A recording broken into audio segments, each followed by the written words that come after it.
코어 울트라 9285K와 사실 대부분의 코어 울트라 9 CPU가 서로 다른 전원 프로필을 가지고 있다는 것을 알고 계셨나요? BIOS로 들어가면 기본, 성능, 극한과 같은 다양한 모드를 선택할 수 있습니다. 실제 차이점은 무엇인가? 어떤 것을 사야 할까? 일부 모델은 이러한 기능이 없습니다. 그러면 무슨 일이 일어나고 있으며 일부 애플리케이션에서 실제 성능은 어떻습니까? HOKIS.com을 사용하면 저렴하고 쉽게 윈도우 라이선스를 구매할 수 있으며 TN20 코드를 사용하면 추가 할인 혜택을 받을 수 있습니다. 구매를 완료하고 키를 복사하여 활성화 설정에 붙여넣으면 완료됩니다. 또한 마이크로소프트 오피스 19 라이선스를 확인하고 동일한 코드 TN20을 사용하여 추가 할인을 받으세요. 아래 비디오 설명에서 HOKIS.com을 확인하세요. 이런 비디오가 마음에 드시면 구독 버튼을 누르세요. 그 종 모양 아이콘이 당신의 친구입니다. 싫어요 버튼을 2번 누르세요. 이건 285K나 코어 울트라 S 시리즈에 대한 리뷰가 아닙니다. 아직 보지 못하셨다면 CPU에 대해 더 알고 싶으시다면 채널에 있습니다. 특히 다양한 성능 프로필에 대한 내용입니다. 이제 저는 3가지가 있다고 말했지만 문제는 3가지가 모두는 아니라는 것입니다. 첫째, 모든 CPU에서 지원되지 않습니다. 예를 들어 코어 울트라 524K를 보면 그것은 기본 및 성능 프로필만 있고 익스트림 프로필은 없습니다. 하지만 K CPU이기 때문에 잠금 해제 또는 무제한 전력 소모로 실행할 수도 있는데 기본적으로 더 많은 전력을 소모합니다. 지금 제가 아는 한 익스트림 프로필은 i9 또는 울트라 9에만 해당됩니다.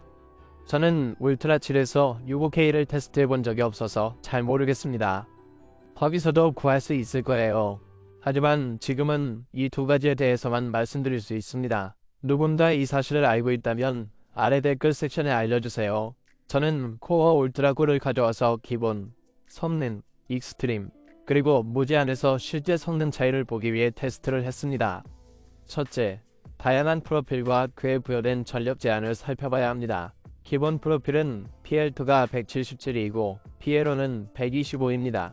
즉, 부스트 성능에서 모든 코어가 부스트해야 하는 매우 가벼운 부스트 작업을 한다고 가정하면 전체 CPU가 최대 177W까지 끌어올릴 수 있습니다. 하지만 57초 후에는 125W로 떨어지고 나머지 시간 동안은 그대로입니다. 예를 들어 시네벤치 RE14를 보면 처음에는 177W로 부스트한 다음 125W로 떨어집니다. 그런 다음 성능 프로필을 보면 PL1과 PL2가 250W인 것을 알 수 있습니다. 즉, PL1과 PL2가 일치하기 때문에 항상 250W를 끌어올립니다.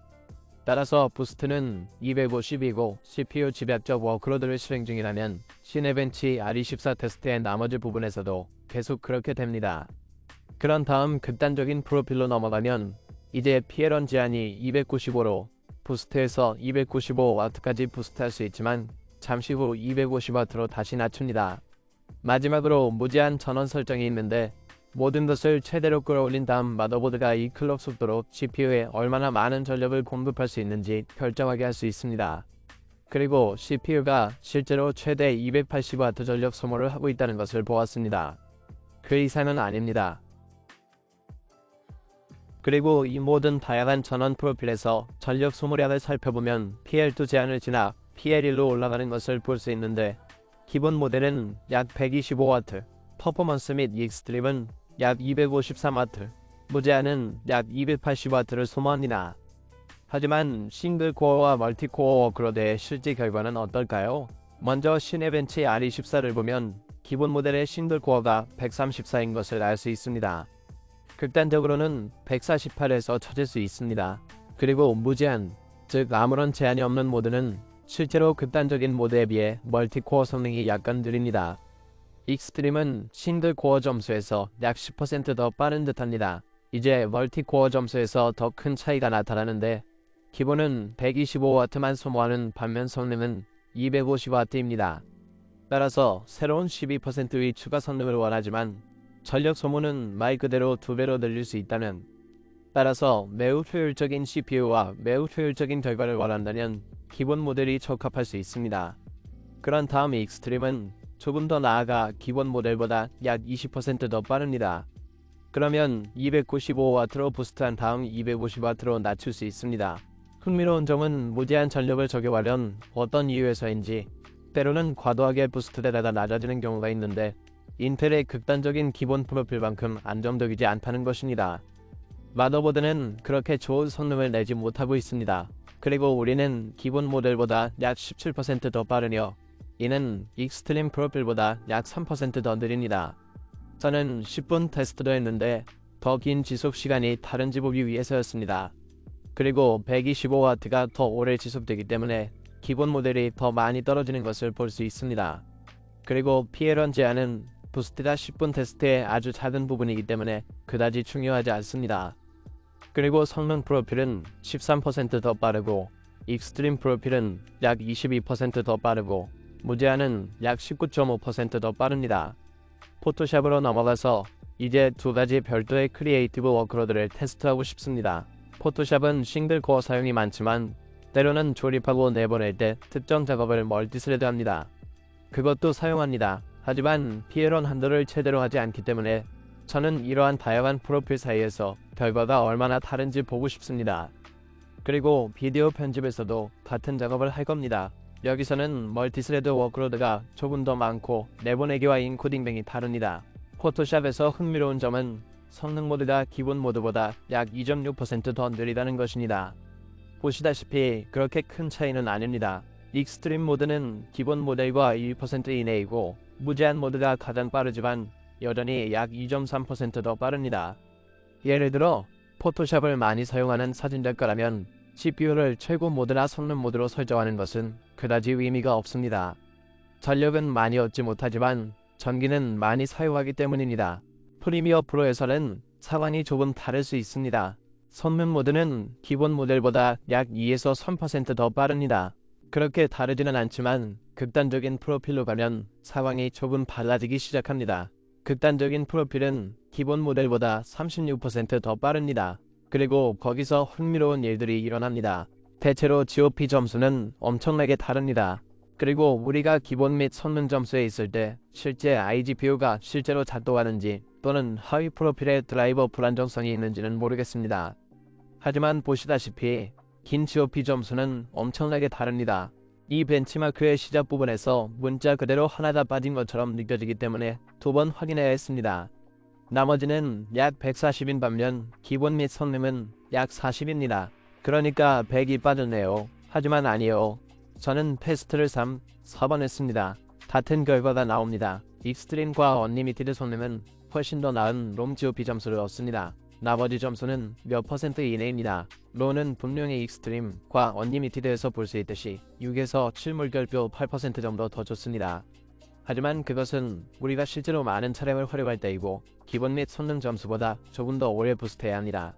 롱 GOP 점수에 드라이버 문제가 있다고 가정해보겠습니다. 우리는 아마도 익스트림과 언리미티드에서 약 3에서 7%의 성능 증가를 보고 있습니다.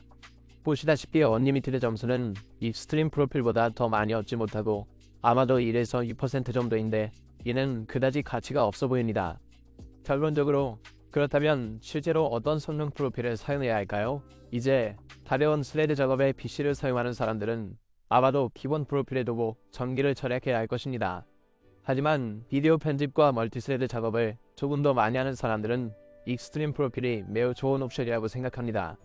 퍼포먼스 하나는 그 중간점에 있는 것 같아요. 어느 쪽으로든 떨어지죠. 극단적인 것과 크게 다르지 않아요. 홈랩으로 가서 250W를 시키고 싶을 때 거기에 있을 수도 있습니다. 어쩌면 295가 너무 많을 수도 있습니다. 하지만 저에게는 성능 하나는 말이 안 됩니다. 제가 선택할 것은 익스트림입니다. 하지만 성능 하나는 울트라 5에 사용할 수 있는 유일한 것입니다. 그래서 저는 거기에 대해 이렇게 말할 겁니다. 저는 우리가 예전에 하던 것처럼 CPU를 무제한으로 실행하거나 잠금 해제하는 것은 실제로 그렇게 크게 다르지 않다고 말하고 싶습니다. 그리고 우리는 특히 창의적인 워크플로에서 많은 전력과 에너지를 낭비하고 있습니다. 284W를 40, 30W 더 끌어올려도 1에서 2%의 추가 성능을 얻는다고 해서 가치가 없습니다. 그럴 가치가 없습니다. 이러한 맥미니 중 어느 것이든 최대 활용도로 무엇을 끌어낼 수 있는지, 그리고 그 결과는 상상을 초월합니다. 저는 무제한 프로필은 사용하지 않는 것이 좋다고 말하고 싶습니다. 놀라운 점은 PL1과 PL2가 크리에이티브 워크플로에서 125와 177로 제한된다는 것을 보면 실제로 기본 프로필은 그렇게 큰 차이가 없다는 것입니다. 따라서 매우 컴팩트한 작은 PC를 만들고 기본 프로필에 두고 싶다면 실제로 완전히 가능하며 성능이 크게 떨어지지 않습니다. 하지만 또 다른 점이 있습니다. 인텔이 마이크로소프트와 함께 노트북이나 맥에서처럼 전원 프로필을 변경할 수 있는 옵션을 제공했으면 좋겠습니다. 알다시피 저전력, 자동, 고전력이 있는데 이렇게 생각하면 좋을 겁니다. 앰퍼샌드 컷, 좋아. 저전력 모드에 있어. 앰퍼샌드 컷, 예를 들어 사진만 편집하고 렌더링을 하고 있는 거죠. 고전력으로 설정하고 더 많은 전력을 끌어오게 하세요. 정말 멋진 추가 기능이 될 겁니다. 윈도우즈에 전원 프로필이 있다는 건 알지만 그렇게 하기는 쉽지 않습니다. 좋을 것 같아요. 아주 가까웠거든요. 클릭하기만 하면 되거든요. 왜 안 할까요? 모르겠어요. 도움이 되었다면 좋아요 버튼을 눌러주세요. 구독하지 않았다면 구독해주세요. 그리고 아래 영상 설명에 버그 크리에이터 PC에 가장 적합한 은행에 대한 빌드 가이드가 있습니다. 가장 가까운 예산을 선택하고 PC를 직접 조립하세요. 제가 추천하는 것이 무엇인지 놀라실지도 모르지만 허브에 가장 적합한 은행은 바로 여기입니다. 가서 확인해보세요. 시청해주셔서 감사합니다. 곧 뵙겠습니다. 안녕히 계세요.